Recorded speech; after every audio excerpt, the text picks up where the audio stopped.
So, welcome back to Third Age Reforged and to another battle replay and to another of these little scenarios that Tommy the Wise has created and given to me to record, so big thank you to him.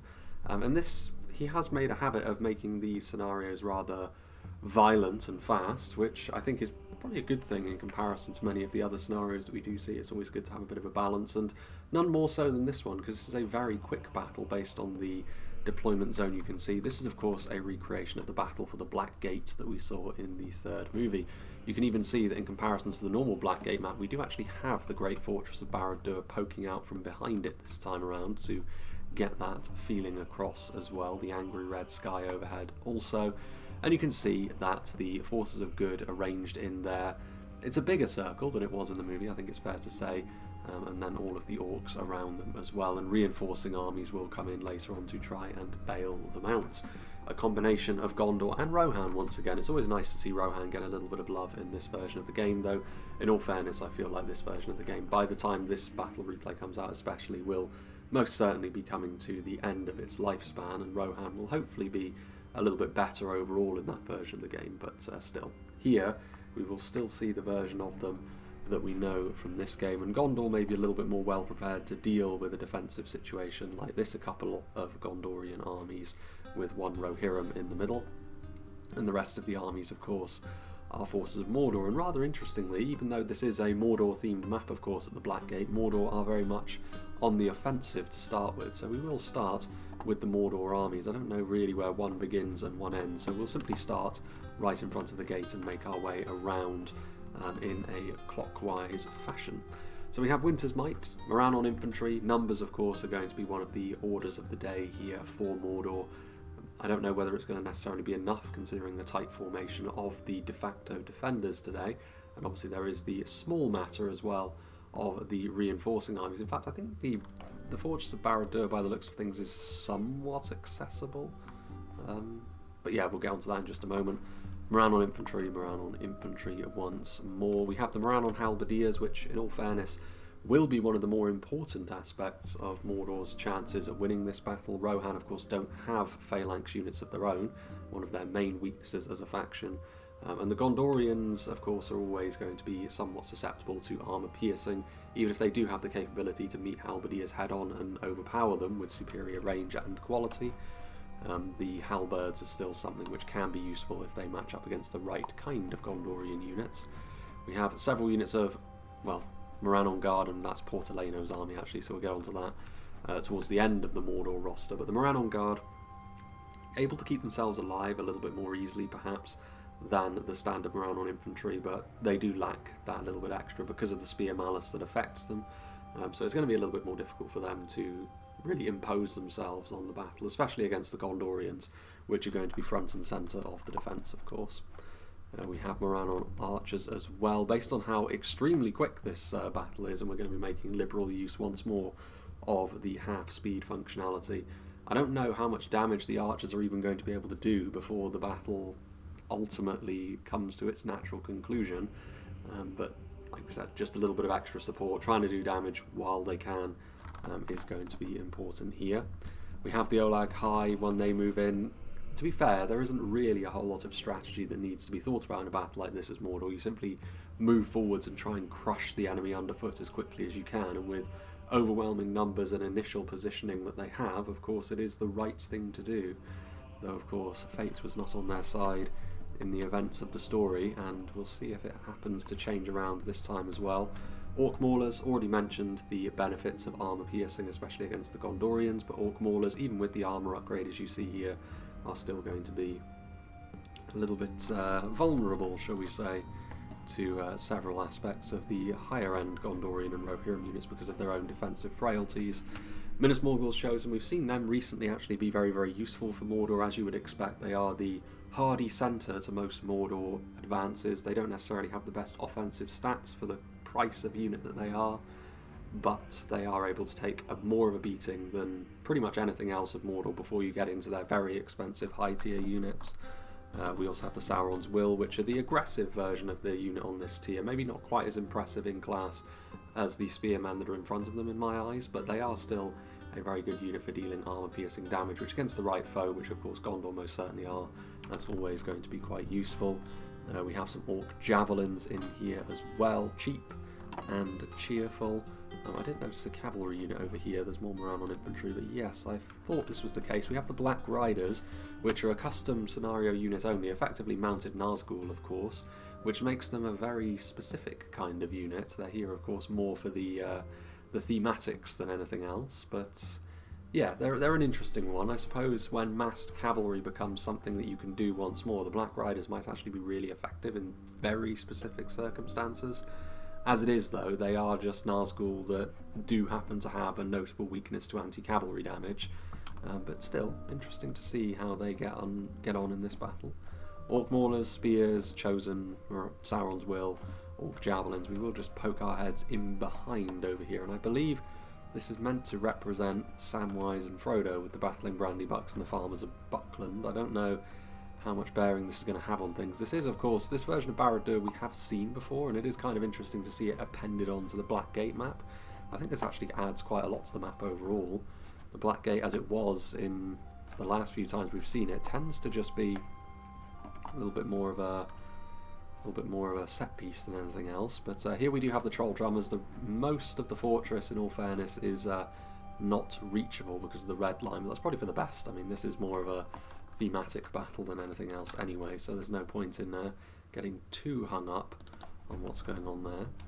Over here then we have Portaleno with more of his army. We have some Olag High, we have some Morannon infantry once more, Morannon Guard, plenty of Morannon units and Orc Maulers, so the low to mid-tier units of Mordor here in force, and again it's going to give them a lot of numbers, though again we'll see what sort of quality the de facto defenders are going to be rolling with today to see if they can withstand this Mordor pressure. More Orc Maulers, more Morannon Guard, more Maulers.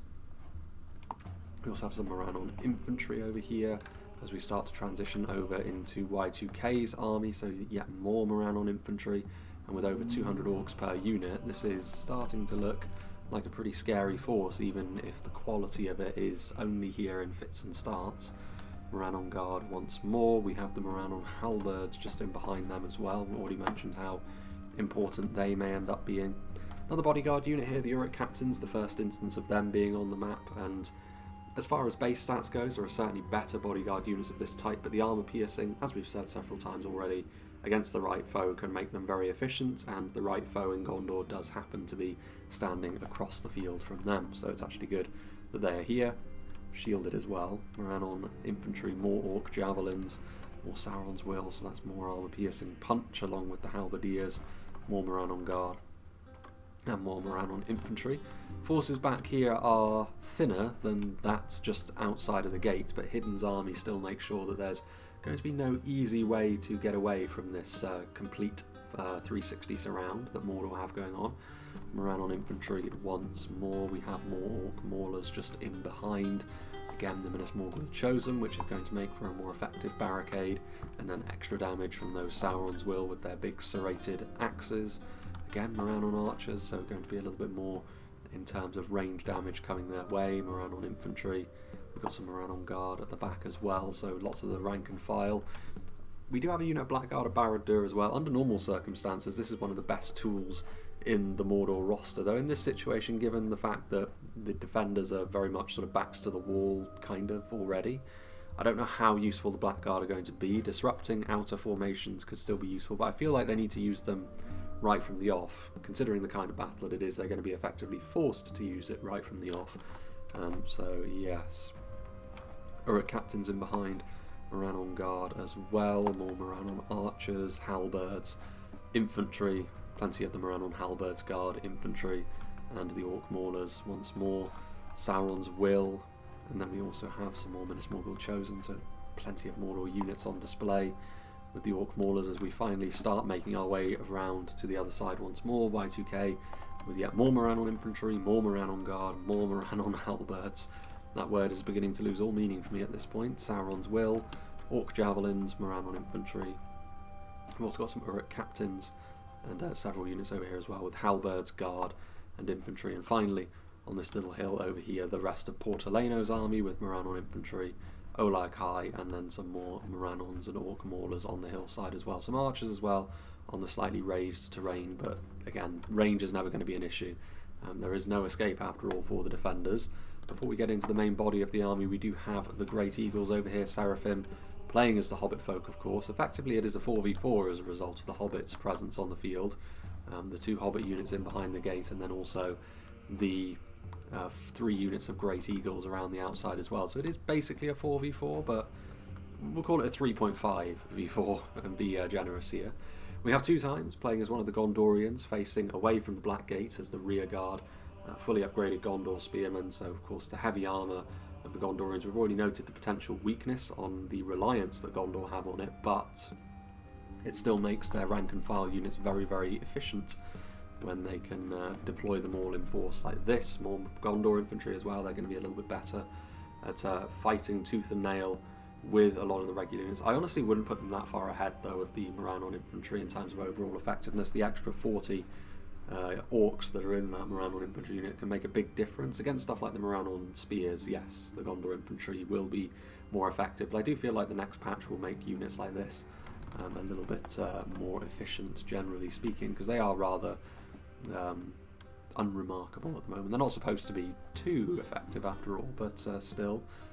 Gondor spearmen and infantry making up the front line, with several units of guards of Osgiliath just in behind. This is going to be one of the main tools that the forces of good can use to try and counteract the sheer amount of halberdiers that Mordor are going to be able to rely upon today, and the guards of Osgiliath will be able to do so. Nice anchor for the Gondorian lines. Perhaps unsurprisingly, I would back Gondor in a outright skirmish fight against Mordor, with the marksmen of Caer Andros just in behind, going to be trading back and forth. We've got some axemen of Lasarnak in various guises. The unupgraded version we saw in the background just a minute ago, and then the fully up, actually no, 1 level of upgrade I believe this is on the axemen of Lasarnak. So yeah, a bit of armour piercing going from Gondor back to Mordor as well, which of course is also something that's very useful. We've got the Raven Helms, which are going to be fantastic at cutting their way through Moranons, and they're going to need to be, given the odds that they're currently facing. More armour piercing, and of course more of a defensive aspect as well, in the shape of the Citadel Guard, with yet more marksmen of Caer Andros just in behind, more marksmen, and then we have the Wardens of the White Tower and the Mithrandir's retinue, so a bit of cavalry that can sally out of the defensive circle that the forces of good have taken up position in right from the off. I don't know how effective it's necessarily going to be with how many spears and halberds there are out there, but some surgical strikes could well be very, very useful indeed. Meanwhile, we have the Womb Raider, who's playing as Rohan. Some Westmark Marshals already mentioned how useful the Gondorian axemen could be. For Rohan, it is more of a genuine focus of their faction, though we scarcely get to see it. They are effective for the unit in class, one of my favourite looking units in the game as well, I must say. So it'll be good to see them in action again. Helmingas, which are not going to be as effective either at range or in melee as the marksman of Caer Andros today, but it is the best unit that Rohan have in that particular class, and it's not as if they will be poor in either of those aspects. They will outskirmish the Mordor archers that we've seen, and they will be able to chip in melee, which of course they will need to, perhaps sooner rather than later. The regular Riddermark axemen are the lower tier version of the heavy axemen that we've already seen from the Rohirrim.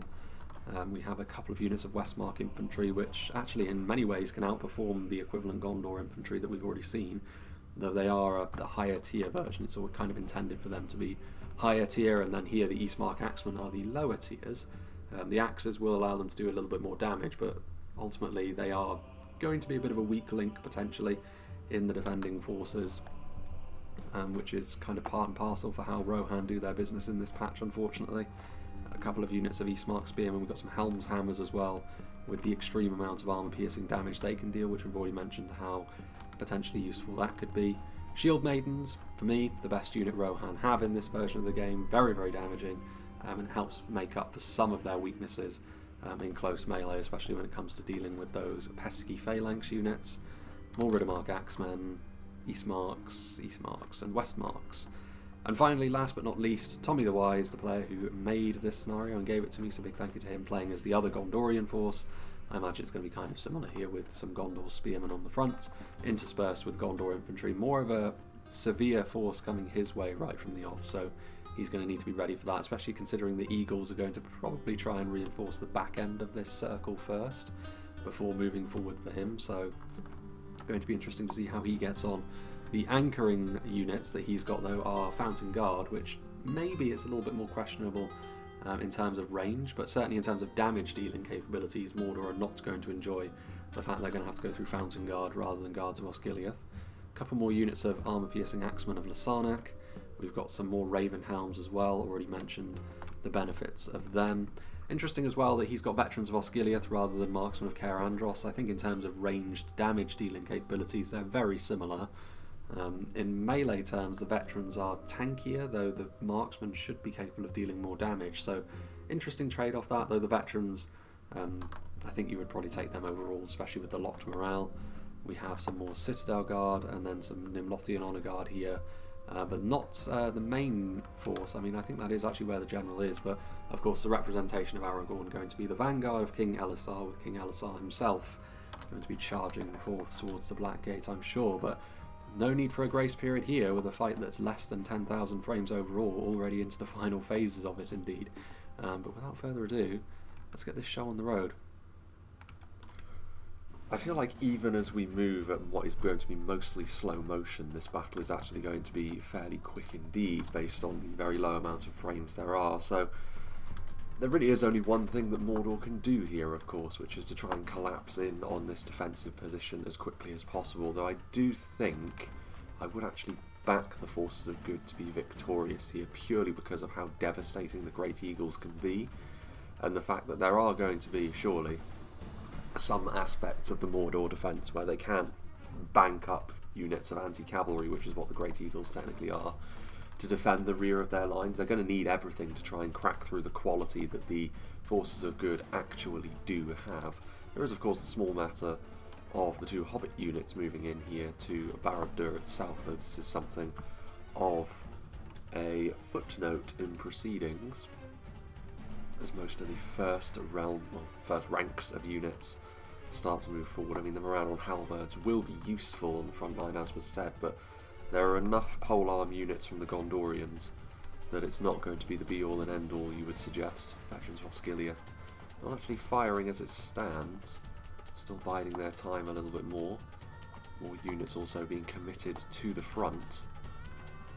Again, there are a few units that are a little bit on the weaker side. The Rohirrim ones especially, the Eastmark Axemen, simply not going to be of the level required. Even against Morannon units, they will be pretty damn unimpressive. We did see Rohan in the very last battle, of course, actually make a really good fist of it, in spite of their eventual demise. But here, backed up by the Gondorians rather than the never-arriving Lothlorien in that case. Arrows continuing to move in. I mean, Mordor, in spite of the fact that we are operating at half speed, they're not running their units in with any great rush, which is a little bit of a surprising. Like I said, this is really not the sort of battle where any sort of caution is really necessary at all. You may as well just throw everything in and see if that's going to be enough to break the de facto defender's resolve. The Morannon infantry will collide with the trolls just in behind them. Spears won't be too concerned about the Morannon infantry initially, at the very least, though the trolls are a different matter. Fountain Guard are actually one of the few phalanx units I would suggest which will actually be fairly good against the trolls, because they have good enough stats in close melee, because they're technically two-handed spears, and they do have armour piercing to go along with that. It is a little bit peculiar actually how Mordor are operating at the moment, with a slightly non-unified approach. I don't think it'll matter too much in the long run, as I've been saying. It's a very, in many ways this is a very simplistic battle, but yes. Orc Maulers on the front line as well, so again the armour piercing will be useful. The Guards of Osgiliath on this side of the formation will also make it quite difficult for Mordor to engage with some of the units. So the Guards are actually a little bit further behind the line, so that is maybe a little bit of a clumsy move from Gondor, again with only one thing to really focus on, which is crafting your front line and then supporting it with archers. That is the sort of misstep which, if it weren't so spectacle based, this fight could prove to be a real difference maker in its outcome. Regular Gondor infantry once again clashing with the Morannons. Guards of Osgiliath again too far behind the line really. You can see that the pikes are just very, very marginally out of range, which is unfortunate for them. Minas Morgul chosen moving forward. Sauron's Will also. Again, it's the Orc Maulers. This unit of pikes over here look to be in melee actually, or are they? No, once again, it doesn't look like they are. Seeing the Rohirrim also get into conflict, the Eastmark Axemen will receive the backup of their stronger Westmark brethren, Westmark infantry, even better suited for fighting the Morannons than the Gondorians on this occasion. One of the rare, perhaps, instances of the Rohan infantry being able to outstrip their close allies' quality. Sauron's Will taking hits from the Eastmark Axemen, the Helm's Hammers moving forward as well. These Westmark infantry are actually taking a lot of damage from the Orc Javelins, so where possible, Mordor are trying to soften up the line, maybe create a gap, because of course, if the circle is broken in any point, the ranged units will be getting engaged, and they will of course start to flood through then. This is where Mordor putting on the most pressure so far, with the Olag High causing problems, and the Morannon Guard, they are able to get in behind the line, so the circle has broken in places. The Trolls are a little bit of a different matter, because it's going to be hard to try and stop them from doing as they please to a certain extent, but to get units of full infantry in behind the lines is a problem. Riddermark Axemen will come forward. I mean, fortunately for the forces of good, it is only a unit of Morannon Guard, probably the least scary unit of infantry Mordor have available to them, but it's whether or not they can back up units like this. Also, where the line is broken, you can see that there's also deterioration from the Gondorians on the sides of that engagement that they're trying to shore up. The Trolls over here are taking an awful lot of damage now as well. The arrival of the Axemen of Lasarnak and the Riddermark Axemen, and also now the Ravenhelms, will surely be enough to bring the Trolls down completely. And the Nimlothian Honour Guard as well, but more Morannon infantry flooding forwards. You can see here the vanguard of King Elisar having to deal with the Trolls rather thematically. And there's also Citadel Guard in there as well. Between the two of them they should be just fine. Mordor stacked up heavily over here, but where the Trolls have not been able to support the Mordor advance, the Gondor front line has actually held on very resolutely indeed. So that will be of great comfort to them. More Orc Javelins in behind. There's still units Mordor can commit forward, also support coming in from the archers where it's possible. Fountain Guardsmen certainly proving to be a very strong defensive bulwark, as you would expect in this version of the game, and also with a little bit of extra aggressive edge coming in from Rohan and the Westmark Marshals, their stronger shock infantry unit. Very nice armour piercing from them. They will easily be able to crack through the ramshackle armour of the Morannons. Having a look over here meanwhile, Mordor starting to look a little bit sparse over here with a lot of routing going on. And that's a bad sign ahead of the Eagles being yet to arrive. Riddermark Axemen finding yet another gap in the line. Orc Javelins having to commit themselves to melee by the looks of things with their spears drawn, but again the Helm's Hammers being here making life very, very difficult. The circle over here has kind of bent backwards a little bit, but there's no other Mordor units to really take advantage of this. So these Eastmark Spearmen having to deal with a depleted unit of Sauron's Will, and they will be able to hold on for long enough to the point where this engagement will not be the decisive one. And then further back we have got again more support coming in from the Orcish archers, but again it's another example of where the more aggressive defensive infantry is. Mordor really are struggling. This would be a part of the line actually where the halberds would have been very, very useful. As it is, I think it's just been standard Orcish units, and in close quarters the Ravenhelms have been very, very effective, though they are shaken, so not having it all their own way. And also over here, this is where Mordor have managed to push through, so it's not all sunshine and rainbows. The concentration of force perhaps has been the order of the day, and Mordor with an opportunity here to push further forwards. And like I said, the rigidity of their... Was that Aragorn? Maybe. But like I said, the rigidity of the circle defence was always going to be important, because if the Orcs can swamp through and make it just entirely a chaotic fight, that will surely favour the more numerous army. Time will tell. Citadel Guard victory is almost a certainty for them. I mean, individual engagement should still go the way of the forces of good, but the overall picture is a little bit less clear. Some unupgraded Axemen of Lasarnak. The Blackguard of Barad-dûr being, again, a real nuisance. One of those holes at the very least was probably caused by them, and now they're going back to try and cause more havoc in and amongst the Gondorian lines. So here the Gondorian lines are a little bit stronger, so I think the Blackguard will ultimately end up falling away. There's not really any Mordor units that are capable of coming to their aid. Guards of Osgiliath struggling a little bit. Rohan infantry with the support of the Minas Morgul chosen. More of a slight edge to Mordor over here with the support of the Sauron's will as well, but the pikes proving to be an important part of the line, as you would expect. And then another, well, one of the Mordor generals falls. Important for Mordor as well. The morale of them fleeing will be a problem. Mithrandir's retinue escaping from the circle. This is maybe the one positive to the circle showing some gaps. The Mithrandir's retinue have now escaped, and they will be able to hammer and anvil strike Mordor in several places. And the lances will come down. That was a nice charge. Possibly enough to do more routing. I mean, we have seen already plenty of routing. Though you can see the Eagles have come. And I think that's going to be where Mordor start to truly fall apart, because while they have had some success, nowhere near enough of it to the extent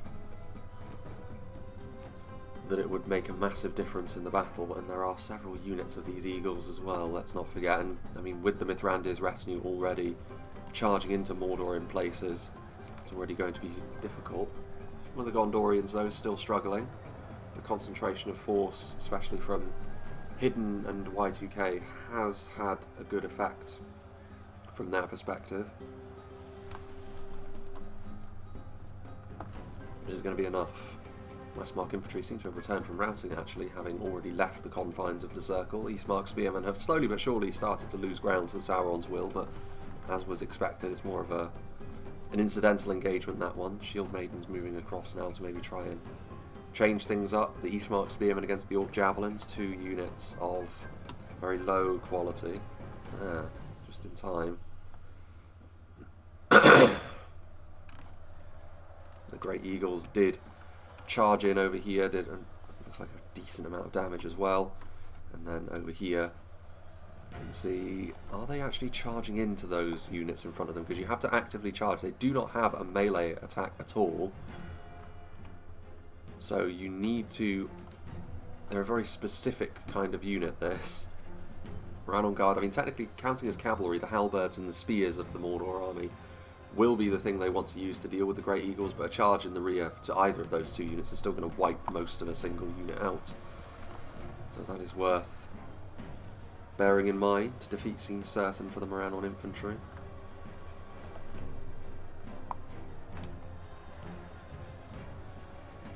Orc javelins continuing to try and support over here. I mean, in all fairness, it's been a bit of a bloodbath over here, and Mordor do seem to be having some success. Trolls, the ranks and ranks of halberdiers moving forward with the dust being kicked up.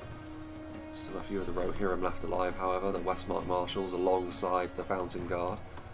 Fairly potent combination, that, especially against an armoured force like Mordor. And there you can see the Great Eagles clattering into the Orc javelins, doing a ton of damage to them. Shield Maidens, kind of isolated back here. I don't know if they still have their ammunition or not. They've moved in to try and stop a Mordor advance, but yeah, these Eagles are going to need to set about a lot of these Mordor units pretty quickly. You can see they are technically, according to the game, on the ground, because they are nudging these Helmingas out of the way. It's a very... I mean, it's a creative way to try to get the Eagles into the game, in all fairness. Flying units like this were never really possible as it was. I think it was the Zelda mod for Medieval 2 actually that first figured that out, if I'm not mistaken. Gondor Spearmen, another Mordor general falls. Ravenhelms chasing down some Morannon archers. The Mithrandir's retinue will also help out. So in this part of the circle, the Gondorians are going to be successful. The Great Eagles and the Mithrandir's retinue's charges only adding to that domination. Mordor chosen back there as well. The Eagles are now very much in and amongst things. Mordor are still having some success in places, especially at the front end of the circle there, but as I've already mentioned, well, I mean, Aragorn has certainly fallen at this point. The Pyrrhic victory version of the final movie. They're just going to have to make Faramir king. Although I guess the other Gondor general has fallen as well, so Faramir must be dead as well. So who is it? Éomer? Is he the one? He's the only one left that can possibly rule over men. We're just going to have to choose some random soldier. Again, the Great Eagles come in, but charging head-on into something like the Minas Morgul's chosen is going to be a little bit more dicey for them, so they do cycle back out of there fairly quickly. Nimrothi and Onagard are pretty much surrounded on all sides, yet are still doing the business to the best of their ability. Away go the Great Eagles once more. Another cluster of them over here alongside the Helm's Hammers. Interesting, the Black Rider's still here. Very difficult to keep track of a single unit like this, even when they are on horseback. None of them have fallen yet, but they haven't really had the best of opportunities, I suppose, to get in and amongst things. And especially with Gondor around with all of their anti-cavalry tools, they're very deadly anti-cavalry tools. A unit like the Black Riders may not be as hyper-effective as you would hope. As the Minas Morgul chosen facing off against some Helmingas here. Without any sort of intervention, the Minas Morgul chosen should win that little engagement. Eastmark Spearmen still fighting. Even the weaker Rohan units have not shamed themselves here. Done okay. Uruk captains. Shieldmanes of Rohan peeling themselves off the Sauron's will. There's routing units all over the place, routing in every which direction, so it's hard to tell which units are still in the fight and which ones are simply tripping over one another, hoping to escape. What's going on over here anyway? They have arrived at the bridge, but so far not doing anything. Admiring the view, the architecture perhaps. Veterans of Osgiliath, still with a bit of ammunition, and I mean, ammunition supplies would never have been run dry in a fight of this size, but the damage they can do is still going to be very useful, and targeting down a unit like the Orc Maulers, certainly the right thing to do, as we see the Great Eagles come in for another charge. That's going to be another good one. And I think the archers that made up that part of the front line, they're wavering actually, not dead. And without a melee attack as well, the Great Eagles have to route things off the charge. They can't rely on a bit of melee damage after the fact to get them over the line. Nope, there goes Éomer. So all of the generals have fallen. Who remains? Who will remain to lead the realms of man? Crazy. Anyway, Shield Maiden struggling a little bit there. Still the Helm's Hammers though, mopping up what remains of the Sauron's will. Axemen, all of the shock infantry. You can see that Gondor, having succeeded down here, there's a few Mordor units now, Minas Morgul chosen, trying to stop what Gondor and Rohan units were down here from sweeping back up the battlefield. I mean, all semblance of organisation that was there at the start of the battle with that neat circle surrounded on all sides has completely evaporated. It's now a real brawl, but it's a brawl which I do think will go in favour of the forces of good even still. Olag High. I'm amazed actually the Olag High are still alive, because they have been engaged for a long time, and with the kind of units they've been having to take on, it's been a bruising encounter for them. Plenty of routing Gondorians and Mordor orcs. In come the Great Eagles as well. Victory seems certain. Only a fool could lose this battle. Even after getting charged by the Great Eagles, that is fairly impressive.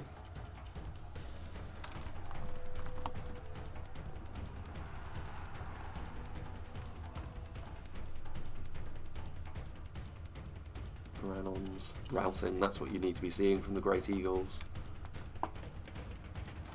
And still the Nimlothian Honor Guard. They haven't really had the capability to crush the Nimlothian Honor Guard with a total, like, real surround, if you will. They've always had weaknesses in that, and backs to the wall, the Nimlothian Honor Guard are one of the very best units the Gondorians could possibly ask for in that situation. Very good defensively, and also the armour-piercing attacks that they come with. Further afield, still some Westmark infantry going up against the Minas Morgul Chosen. Will be better than the Eastmark units, but I don't know. I mean, without armour piercing, do the Westmark infantry hold the advantage over the Minas Morgul's Chosen? I'm not sure they do. Perhaps I'm wrong. Eastmark spearmen moving in. Heldengas still with a bit of ammunition as well. Shooting, yes, into the front of these heavily armoured and shielded spears, but it's still going to be extra damage coming in support of them. Interestingly enough, the no, actually, well, the shield shape of the Minas Morgul Chosen. Is the gap not on the wrong side? Because it leaves your arm exposed. And isn't the gap meant to be so you can poke your spear through it? I don't know. I don't claim to be an expert on such things, but it just seems a little bit strange that your arm would be left exposed by the shield. Mithrandir's retinue still very, very healthy. What have we here? Still Westmark infantry, helms, hammers. At this point, I think it's more cleanup than anything else, although there is the small matter, perhaps, of the troll drummers having to go after Frodo, Sam, and the other 200 hobbits they decided to bring on their covert journey. I mean, the troll drummers, trolls in general, are going to be weak to armour-piercing shock infantry, which the battling brandy bucks and certainly the farmers of Buckland fall into the category of. So there's that to continue. I mean, look at the mini-map here. Like, all of the arrows that are all over the place. Impossible to tell what units are still fighting and what units aren't. I think actually it is just a few pockets of the heavier Mordor units still putting up a fight. Minas Morgul Chosen, not really the best of charges in the Grey Eagle, so a bit of a reprieve there. There's still some Uruk captains. I don't know. The Black Riders may very well still be around, unless the Mithrandir's retinue and the Great Eagles caught up to them, but I think the Mithrandir's retinue have been too busy feasting upon infantry kills to be too concerned about that. Uruk captains, the Great Eagles, really getting in and amongst things, being more of a disruptive element than anything else. Minas Morgul Chosen leaving. Over here, still some spearmen alive, although I don't know if they're routing or what. Maybe the Mithrandir's retinue taking the opportunity to pad their kill count just a little bit. Raven helms as well. I mean, this has been a battle where there's been tons and tons of units involved. As far as 5v, or no, well, it was a 4v4 really, wasn't it? But as far as a large-scale 4v4 like this goes, certainly one of the quickest I think we've ever done. Certainly it would have been, if not for half speed, but half speed really is necessary with a battle like this, given the massive amount of engagements happening in a short space of time. You would never be able to view them all as the Black Riders leave. Well, and there you see the troll drummers pretty much gone. He's actually running, he's routing. He's not in too much of a hurry to rout though, is he? And he's still banging away on his drums. That's the important thing. He's dedicated to his craft even when he desperately wants to leave the situation. But yeah, you can see that arm-piercing shock infantry. And troll drummers, not really the best in melee against that kind of unit. Even the Olag High might not have dug themselves out of that particular situation. Marksman Andros now having to deal with the close attentions of the Black Riders, who have got bloodied faces, which is interesting. Makes them scarier. A little bit more horrific. perhaps. And I think that's pretty much everything. There's some trolls still alive. So it's really just some of the heavy hitters, the single entity units that Mordor still have active out here, but winning the battle outside the Black Gate conventionally before Frodo has the chance to destroy the ring. That would have been, and also all of the would-be kings of men have perished, so it's a little bit of a strange departure from what happened in the actual movie, but it's close enough. In come the Black Riders once again. Almost certainly going to be the last Mordor unit left standing. Purely because they're going to have to be caught by something. I mean, the Mithrandir's retinue surely are the thing to do that. Just bog them down in the Mithrandir's retinue and get some heavy axemen / spears to do the business against them. Even here though, I mean, there are Citadel Guard in here that they're continuing to fight in melee, and the Veterans of Osgiliath no pushovers either, though with no specific bonuses against them. What's going on here? Has this troll stolen the ring? Is that the situation? He's fleeing the location. It's a bit of a... I wonder what Sauron thinks, watching from his perch on high there, of the battle as it's taken place. Probably not gone the way he was expecting. The Great Eagles certainly doing the business. Is left even. They all appear to. They are all just chasing down the Black Riders, and yeah, archers are another thing which will be certainly very, very useful. Black Riders will not simply be able to kite everything around if they're under consistent arrow fire.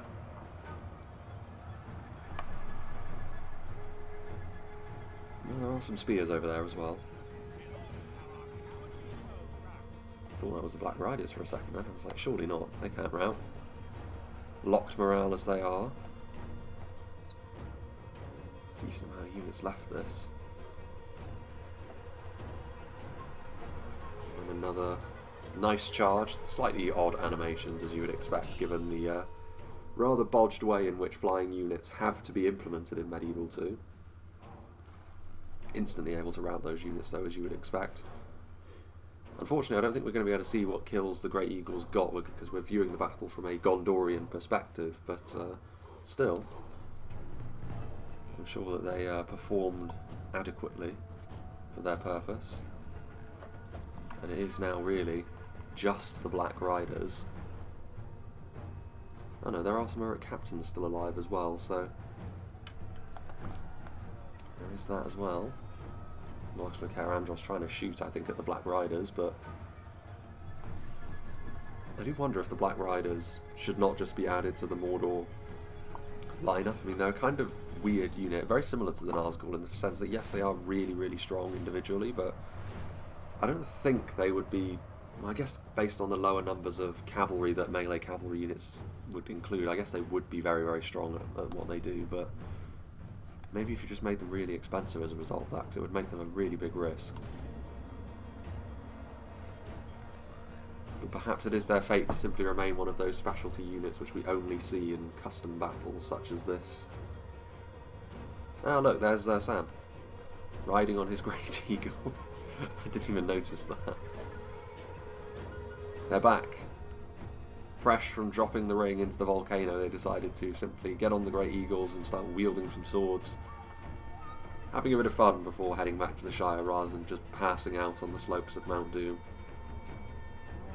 So while the overall result has been the same, the individual storylines that have occurred during the battle have been very, very different to what we would have seen in the movie.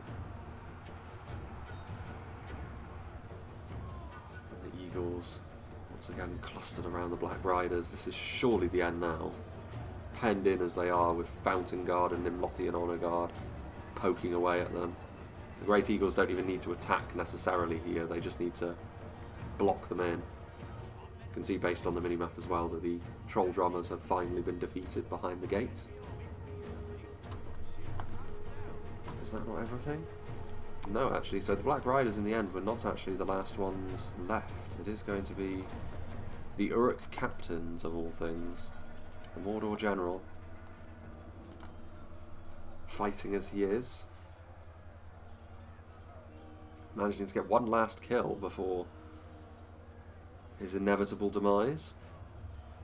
But yes, the third age comes to an end. Not in exactly the same circumstances, but Sauron finally has been vanquished forever.